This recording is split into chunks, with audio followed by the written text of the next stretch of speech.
East, I think Egypt or some other country. No, Egypt, I believe, but it was operated by Russian crew, maintained by Russian and operated by, flown by Russians. India is the only country independent in operation. I'm not sure, but Yes. what we did know was that Marshal of the Air Force, Kutukov, had come to India, and he came to Bareilly especially to see the MiG-25, well established by then. And he came to the crew room and he spoke to all of us pilots. And for us, it was great to see the Marshal of the Russian Air Force there with us. And he told us, he said, boys, fly into enemy territory as much as you want. Nobody will catch you. Because he said, my boys fly over Israel and they fly over the NATO countries. Once a week, they fly. And nobody has ever caught them. The Mirages come up, the Phantoms come up from the US Air Force and the Israeli Air Force. But nobody has been able to catch us or shoot us down. So he said, you can fly freely into enemy territory. So that was the confidence that they had in the aeroplane. And for us, it was wonderful to know that, for one, because we had no weapons on the aircraft. It was only the height and speed that the aircraft would fly at, which would give you the protection. So now on the MiG-25, performance-wise, each engine was 13 kgs, that is 13 tons each, 26 tons of thrust on each engine. The aircraft weight itself was 20 tons, and with fuel it was about 24 tons. So it was very heavy, 40-ton aeroplane plus 40-ton plus aeroplane. So massive, and you needed those engines. But the engines gave you the performance that you needed to climb up, to get there to the enemy territory and get back. The camera, which was fitted in the nose and just below the cockpit, there were 5 cameras. There were 4 oblique cameras, that means just off center at different angles. And there was 1 vertical camera, the center part. So we covered total area from where the aircraft was flying, a total area of 93 or 95 kilometers total, and of which 66, 68 kilometers was very readable, very easily readable by an interpreter. And the others you could sort of figure out. But you covered 95 kilometers width-wise, and then you were traveling at those speeds to distances of, say, 800,000 kilometers. So this, what you call the photography swath, or how much the filming was done, was 95 kilometers into 1,000 kilometers. So squared, that is 9,500 square kilometers. My mathematics is correct. In one, say, run. Of course, there's no maneuvering when you do photography. The camera needs to be, and so the aircraft would fly missions where it was steady and going. We had a first generation navigation system, inertial navigation system, which was amazing because considering the vintage, the error that you had over 1,000-kilometer range was 10 kilometers off track, which is really nothing, especially when you're flying at a height of 22 kilometers. So that was the sort of error that we got. It was called the Pelling system. It was also coupled with the autopilot. So actually, if I wanted to, I could take off at 50 meters off the ground. That's about 150, 160 feet. I could engage the autopilot and take my hands off the controls. The aircraft would accelerate, it would start to climb. On the computer, you would have fed in the waypoints, where all you want to go, and the photography legs, where you want to do photography. And the aircraft would go and execute the entire mission, including the photography. Camera on, camera off. Whenever you planned it, programmed it on the computer. And it would bring you back to base and right down to 50 meters of height. Again, all hands off till then, if you wanted to. And what would be the height you do photography in? So we flew, normal aeroplanes fly in the troposphere, which is the normal atmosphere that all the aircraft fly in. We flew in the stratosphere. And as everybody is aware that the Earth's atmosphere has got a few layers, the troposphere, the stratosphere, the ionosphere, the exosphere, like that. So we flew in the stratosphere where the sky was no more blue. And I think most people who have learned their physics and whatever in school, they will understand that the blue of the sky is because of the reflection of light rays through particles of dust, particles, and through water vapor. And so this dispersion of light gives the blue color. Now, when you fly in the stratosphere, you're away from all the water vapor, all the dust particles, you're above all that. And with the result, the sky is no more blue. It is going into shades of gray, and they're getting darker and darker gray as you climb from 20 kilometers of height, which is 65,000 feet, into 70 and 80,000 feet and 90,000 feet and 100,000 feet, which is the ceiling of the aircraft. And then you're going into outer space later on, subsequently. So you're going into the blackness of space. So it's getting darker and darker gray as you climb. And so we flew with our night flying, the lights, cockpit lights on. And so in daytime, flying in a dark gray environment, you have the sun on one side, you have the moon on one side. You can see the stars all above you, clear. If you look down, you can see the ground brightly lit by the sunlight. So it was a fantastic sort of an environment. And so that's the sort of environment that we flew in. And of course, someone asked me that, were you scared of anything on the MiG-25? And I always said that, if somebody says that he did not feel fear while flying the MiG-25, then I think he's telling a lie. Because, we have flown fighter aircraft. There's so many of people here, probably in the audience, who have done such daring things and faced the bullet and everything, ammunition coming at them. So there is, what do you say, you're fearless. Dil mein kahin, there's a little bit of fear. And the fear that I felt, and I feel that the MiG-25 gave you, was the environment was different. You're alone, you don't talk. They're all silent missions. You're in a little bit of darkness and dark environment, but you're sitting on 20 tons of fuel. So you're sitting on a fuel tank, actually. And if the fire warning light ever came on, and if there was actually a fire, then you wouldn't know when the explosion would take place and the whole thing would explode. You didn't know. So you would have had to eject in the case of a fire on a MiG-25. Now, the fear that I felt, not ejecting out of an aircraft which is on fire. I think all the pilots are trained for that. The fear was the ejection seat that I was sitting on, because the ejection seat was the same as on a MiG-21 and a MiG-23 MF. And it had two settings, if those who remember. It had a setting of 3 kilometers and a setting of 6 kilometers. That means that is when the seat would separate and the parachute would open. Now, it was the same seat. So I'm flying at 20 or 22 kilometers of height, and I have to eject because of fire, say. My parachute is not going to open till I reach 6 kilometers. So I'm going to free fall from 22 kilometers to 6 kilometers. That is more than 50,000 feet of free fall. So you hit terminal velocity, as you call it, in the speed at which you're coming down. And then the seat will go and the parachute will open. And the fear was that parachute may not take the opening shock of that fall. And maybe you'll bounce off the ground a few times. I don't know. But that was the fear. Do you know any incident like that of MiG-25? The Russians, somebody had to eject in the air? I don't know. Personally, I don't know. I don't recall anybody knowing. I'm not sure. So, but it was a frightening thought that, and again, the other thing I must tell you is that the temperatures there at those altitudes are minus 85, minus 90 degrees Celsius. But because of the speed that you're flying, the skin temperature, there's friction of the air against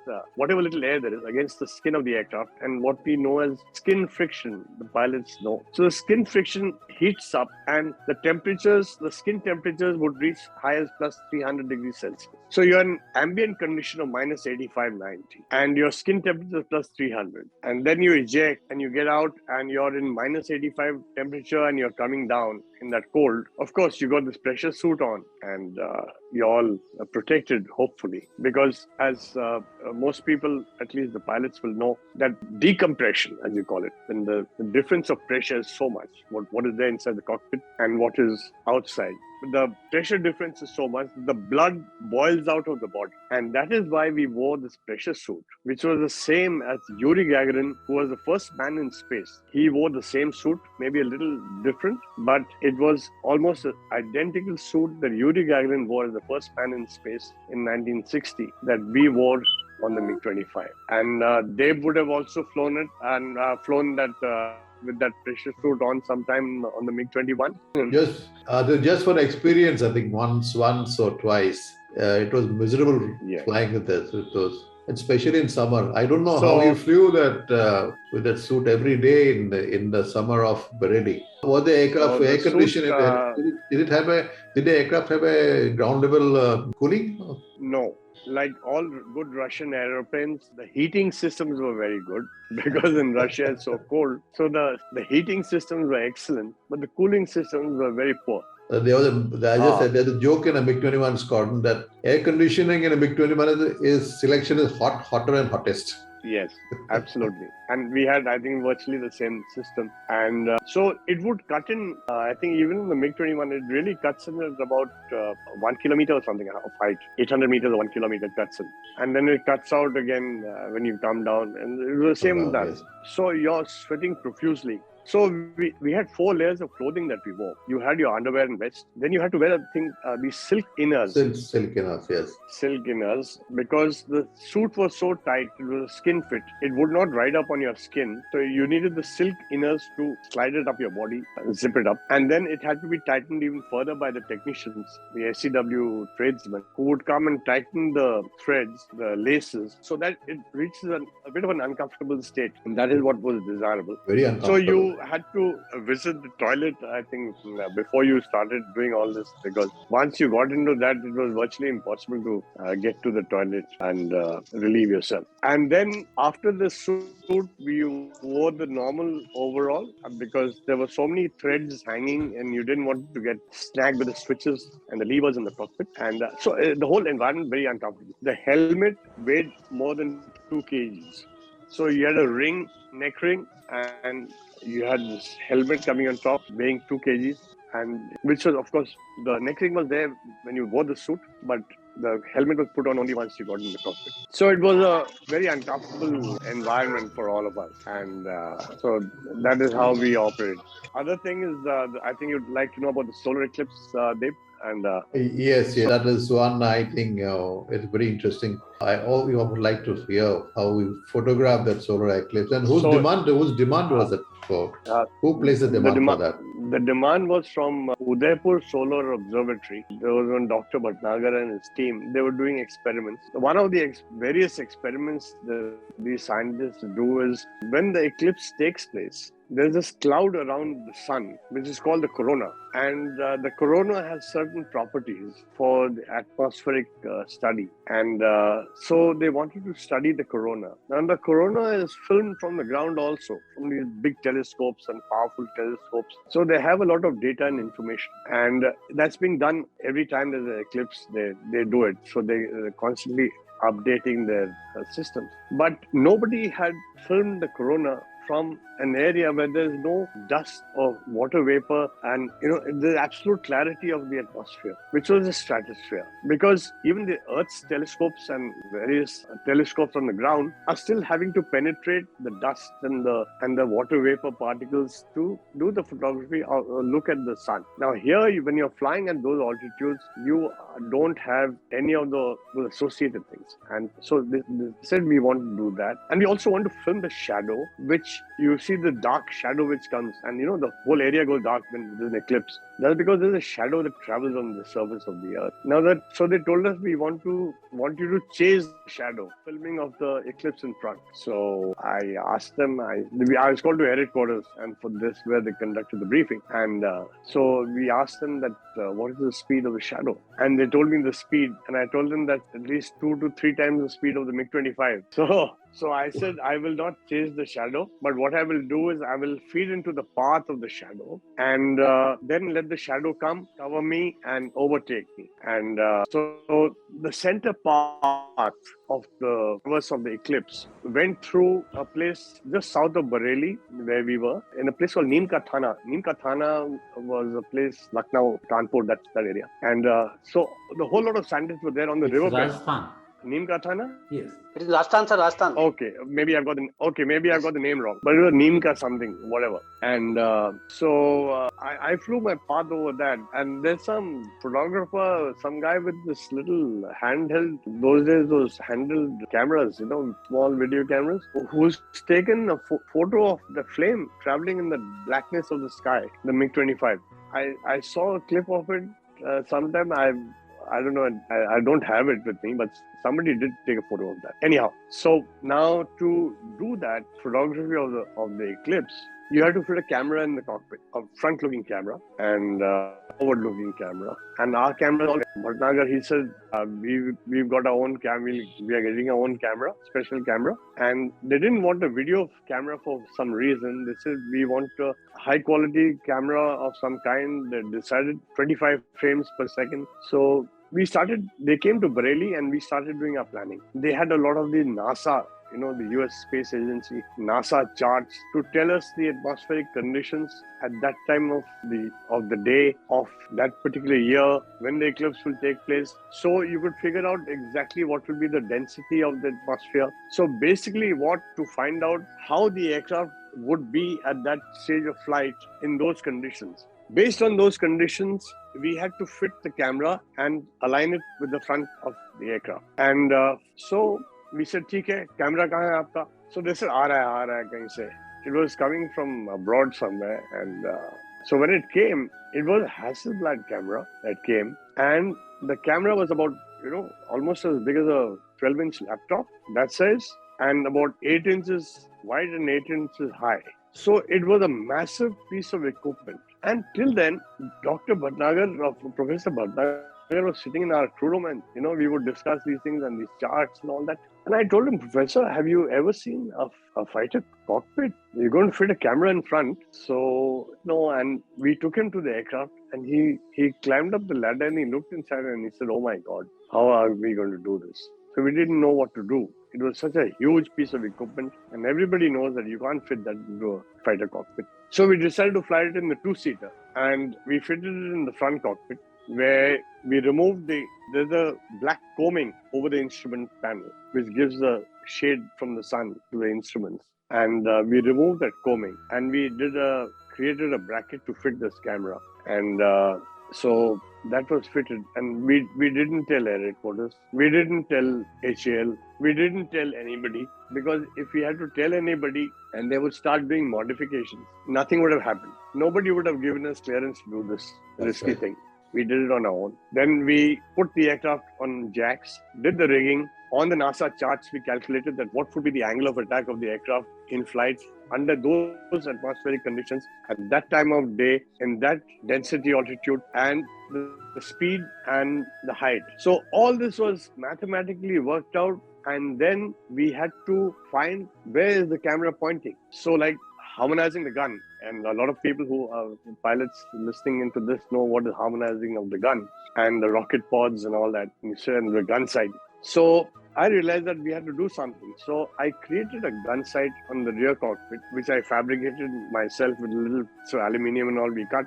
And the graph paper, the centimeter graph paper, I stuck a piece of graph paper with a pinhole in the center, which would give me the exact position of the aircraft, and then align the camera with that. And in front, we created a board, like we had that harmonization board that we used to have for our fighter aircraft, And we created a board to get the alignments correct. So the aircraft was on jack, wheels were up, the rigging was angles were sorted out for that particular flight path and flight conditions. And now the camera and that gun sight were harmonized. That little piece of aluminium with a graph paper stuck with it with glue. So that's what we did. And Ruskies would have been, Russians would have been so amazed seeing that.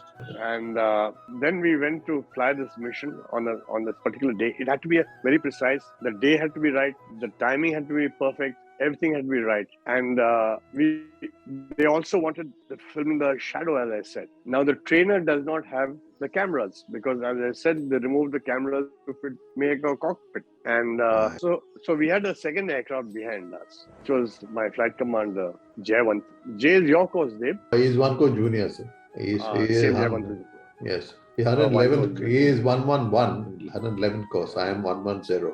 Right. So Jay was the flight commander, and he was flying the fighter 2 minutes behind me. And I had then Squadron Leader Babu, Wing Commander Squadron Leader Babu, who flew in the front cockpit with me. So the photography was being done by Babu. That means there were precise times given by Professor Bhatnagar, where he had to click the button At 25 frames a second, the camera was clicking still photographs of the eclipse as it happened and as it transpired. Now, the photograph that you've shown, Deb, is actually one stage later than what people normally see the diamond ring, the famous diamond ring. So the diamond ring has been photographed by many people. It's a very common sight that you have this dark sun, you have a little golden ring around it, and one little dot on top, and it's called the diamond ring. But what you see here is about 2, 3, 4, 5 seconds maybe after the diamond ring has shown itself. And at that height, when we were traveling, and the height incidentally that was determined was around 80,000 feet, and the height speed determined was 2.45 Mach. So those were the parameters that we finally decided on, and we said it has to be fixed for the temperature conditions, for the ambient conditions of the atmosphere and the aircraft, all mathematically calculated, and we flew those parameters to the T. And this is a starburst which has happened. Now, this is a photograph which nobody from the ground will be able to pick up, because what it actually is that just after the diamond ring is what? It's the sun's rays coming through the first gap in the small hills that are there on the moon. So that's when the diamond ring comes, the first small speck. And a little later, few seconds later, it's the sun's rays come through the other hills and valleys which are there on the moon, on the sun moon. So there's a splash of color, and this is the starburst that we captured. And I thought it was more dramatic than the diamond ring, which was a very common sight for years. People have been seeing the diamond ring, but nobody gets to see this sort of a picture. The aircraft that you see, of course, is superimposed. You can't film an aircraft. But that diamond ring is actual. What are you showing in the photograph? The starburst. Starburst? As I call it. That starburst is actual. That's the actual. My God. And it's a very dramatic sort of a picturization of the eclipse as it has happened, just after the eclipse has happened. So we got airborne and we fed into the path of the eclipse, and then it's getting darker and darker. The shadow came over you, became pitch black at night. And as the full, we were not allowed to, you're not supposed to look at the sun at that time when the eclipse takes place and as the starburst comes. So I had this little pinhole which I said I created on the gun sight to view this, to make sure that I'm flying the right place. So I was flying the aircraft from the back, from the rear seat, 2 parameters as given. Babu was there filming, and so on cue, everything went blank. That gun sight went blank. It all became dark. But I had already got the parameters set. The gun sight was in the center of the moon, and as sun went behind the moon and dark, I just held my height, speed, direction, everything, and continued. Now, from the ground, total eclipse was visible to the viewer for 42 seconds that year, 1995. Flying at those heights, at those speeds, at 2.5 Mach almost, along with the direction of travel of the eclipse, we filmed it for 2 minutes and 20 seconds or 21 seconds. So that is the duration of the eclipse that we captured on our cameras and on the signal that we got. And that's how it was done. So you met all the parameters that they gave you for filming? Yes. So we got a host of pictures which they kept to themselves for their research. It had no value for us. This particular picture was the most attractive one, which he framed, and this was blown up into large size, 4 feet by 6 feet, and presented to air headquarters and command headquarters, and it went to various other places. The squadron had one, and that's how it was. My God. Thank you so much, Sumit sir. Fascinating, absolutely fascinating. I don't think anybody else has done after you filming of this, if you have any idea.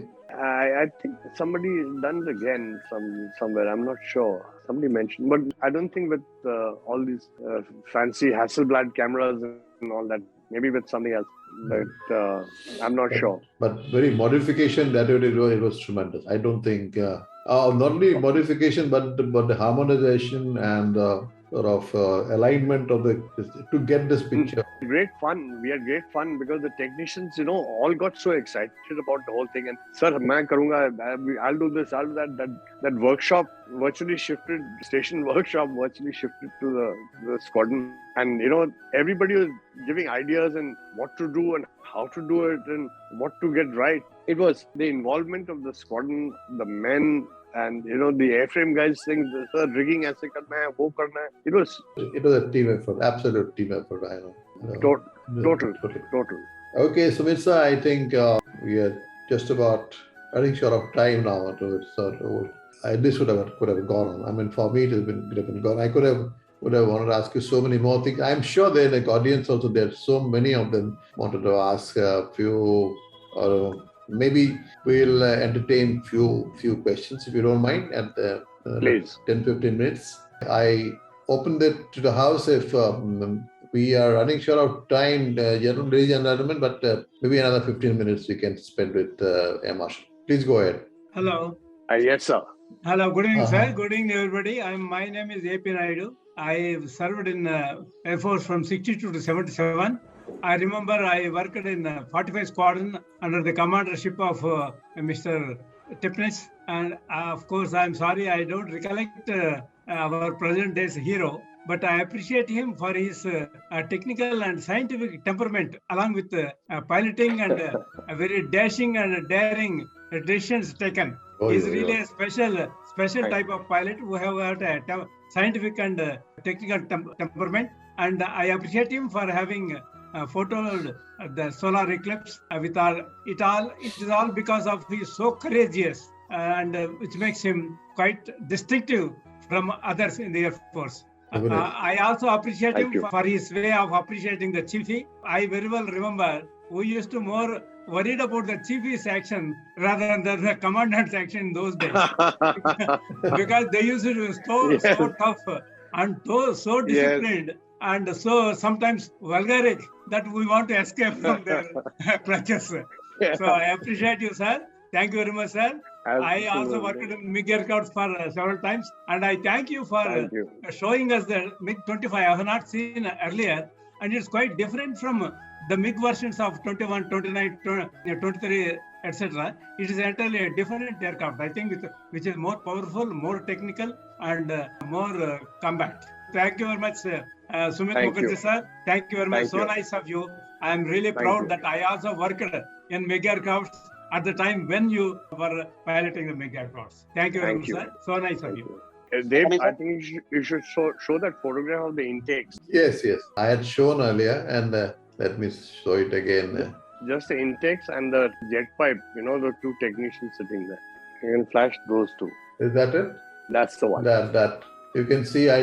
I don't know, a lot of people who don't know MiG-25 may not or know these are two intakes on the sides, which takes air into the engine. And the intakes were so big, 5 feet 6 inches more than the tall, height of and more than the height of a man, sir. Yeah, I could stand in the intake with my head a little bent, and but the biggest joke was that late Wing Commander Massey, when Roy Massey, who was the first person to shoot down an aircraft in 71 war in November of 71. Yes, sir. 22nd November.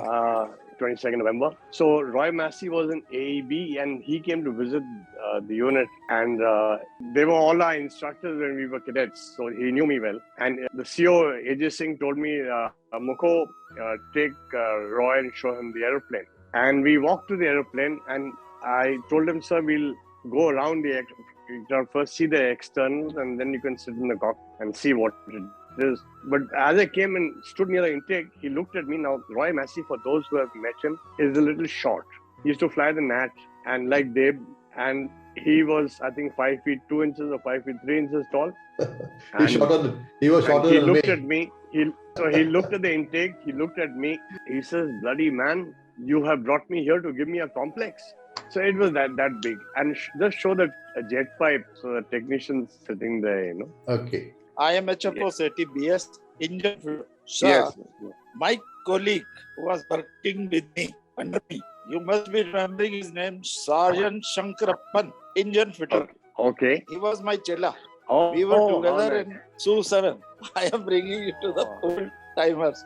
And one more sergeant, that is Sergeant Atwal. He also Right. went for MiG-25 course. Sir, Okay. I was also selected for the MiG-25 course. Okay. But due to my bad luck, that time my name was 11 bloody chap, somebody who had more jacks than me. He was put, and that's how I missed it.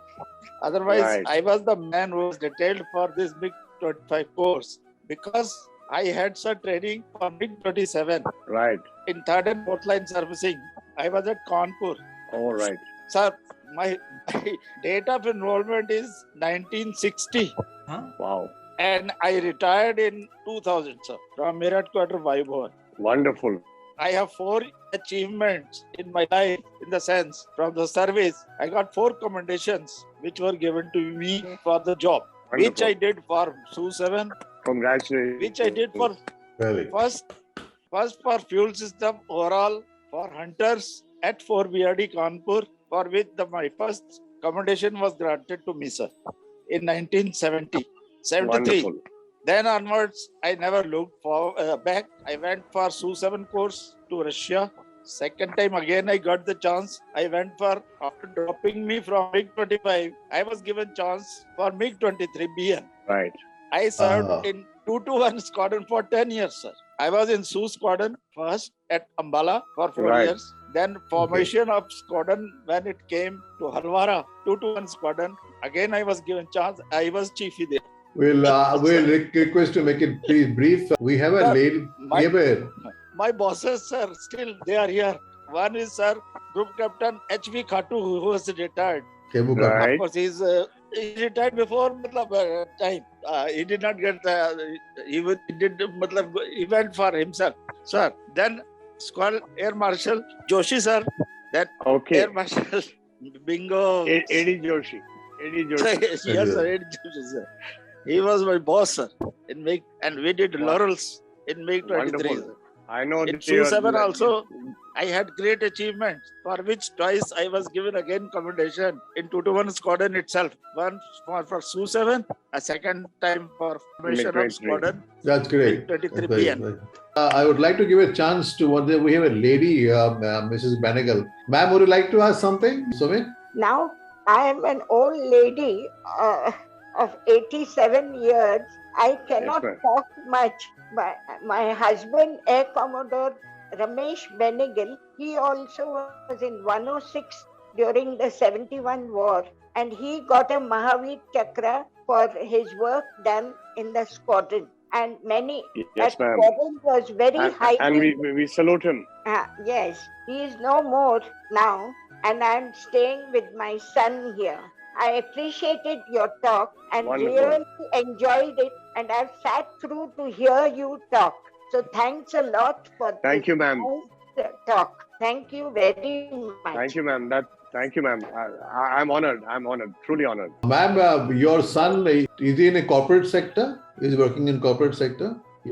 Now my son is not, he was working for Madura Courts and the tea estates of India, Unilever. I know him. Retired. I know him.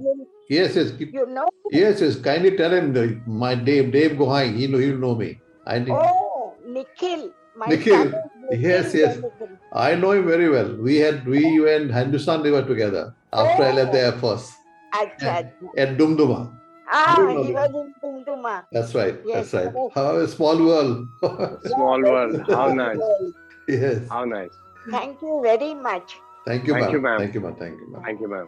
So JW Pathak here. Thank you very much for excellent direction you have done to us. I got just 2 questions because time is very less. Any doubts, I will Sure. call you separately, sir. Don't mind for that. First is duration of Please. flight. Duration of flight, how much it has got maximum? Duration of flight, total duration of flight. Of a MiG-25. Total endurance. The No, MiG-25, the Yes, sir, yes, MiG-25, the limitation of the MiG-25 was probably the quantum of fuel it carried. Although when you say 20 tons of fuel, sounds a lot, but the entire sortie of on a MiG-25 is Sir. flown with afterburner. Oh So my You God. fly with so the whole sortie is flown with afterburner.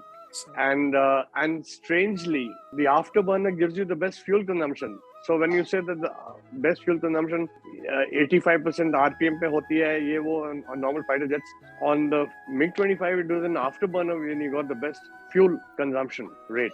And it traveled the maximum distance with afterburner. So Yes, sir. the fuel consumption is very high. So our sorties were just about 50 minutes, 45, 50 minutes, 1 hour. Okay. But we could carry a belly tank. Now that belly tank was one MiG-23 under the belly. That means the amount of fuel that one tank had was as much as a full MiG-23. A full MiG-23 amount of fuel it has was under the belly in the tank. But the tank had a limitation of speed of 1.5 Mach. So at 1.5 Mach, I had to drop the tank and then continue with the mission. Okay. But then dropping the tank was as big as an aircraft, and if it would fall on somebody's head, it would be very embarrassing. Yes, sir. So we on an operational mission, you never really had to carry a tank. You manage the areas of Pakistan that we wanted to cover without the tank. Okay. And another radius of operation, sir? How much maximum you could cover? Single direction, it could travel about 1,500 kilometers, but the radius of action, as you would call it, would be limited to about 800 kilometers or so. 800 to 850, 900 maximum. And we always landed back with very limited fuel. We landed back with very critical fuel conditions. Thank you very much again, sir. Thank you so much. Thank you. All the best. Thank you. May I ask what Rupidas, sir? Rupidas, sir. I just want to say one thing. Sumit, you got President's Plaque, Chief of Air Staff Medal, and something more. When I passed out, I got President's Plaque and Chief of Air Staff Medal 1961 December Commission. That's it. I just wanted to add to it. Yes. I'm honored, privileged to be in such illustrious company. Thank you, sir. Thank you, sir. God bless. Thank you, sir. We are privileged. We've learned from you. We have flown with you. We've learned from you. And to hear this from you, it's wonderful that we are able to do something that you have achieved. Yeah. And he's a war hero. Absolutely.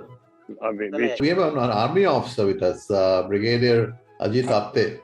Would you like to say something, sir? Very briefly. Thank you, Dave. Very kind of you. I think Air Marshal Sumit Mukerjee spoke very well. One learnt a lot. And as Mrs. Benegal also mentioned, I would like to compliment Air Marshal Mukerjee. Thank you, sir. I just want to make one point is that the MiG-25, I am not too sure about its maneuverability at low altitude flying, mainly because what we heard is that the planes were heavy. The Russians didn't have the adequate kind of, material and lighter. Was that one of the reasons for, a little less maneuverability at low altitudes? I'm not too sure. Though I have seen a MiG-25 and you very correctly brought out Roy Andrew Massey won his VRC over my gun position in 71. And later we, of course, had the great privilege of meeting them. But this is just my one question, that's all. But excellent, Air Marshal Mukerjee, it was great pleasure listening to you. Thank you. Thank you very much, sir. And sir, to answer your question, since the aircraft was not designed for low-level maneuverability, it didn't have the maneuverability. And it was as a photo platform. Your state of flight had to be steady and straight and level with no maneuvering at all. So that was the requirement. The minimum height at which these cameras would function which would give you a decent photography, was 6.5 kilometers. That's about 20,000 feet, below which you would get gaps in the frames. So we had a formula called V by H, velocity by height. You had to maintain a certain mathematical formula for the altitude and the speed. So you couldn't fly at any altitude and any speed that you wish to. You had to conform to a V by H ratio of so much to so much. There's a bracket given, within which you would get the photographs as you desired them. So low-level maneuverability was not there. You're very right. And it was not designed for it. It didn't need to do it. Low-level operation was only when you were near your base for landing and for takeoff. Otherwise, you were always at high level. Excellent. Very good. Sumit sir, we'll request you if you can give us some time, maybe sometime next week. we'll have one more session, and that session will be only interactive. Any questions that you have to Sumit sir, I'm sure he'll gladly answer to your satisfaction. Thank you so much. Thank you so much, Sumit sir. And I have to thank profusely Sumit Mukerjee for being so kind and to join us in this webinar and enlighten us about his life and career, especially the MiG-25. We wish you all the best and hope to see you very soon. Thank you so much and good night. My honor and privilege. Thank you, sir. Thank you, sir.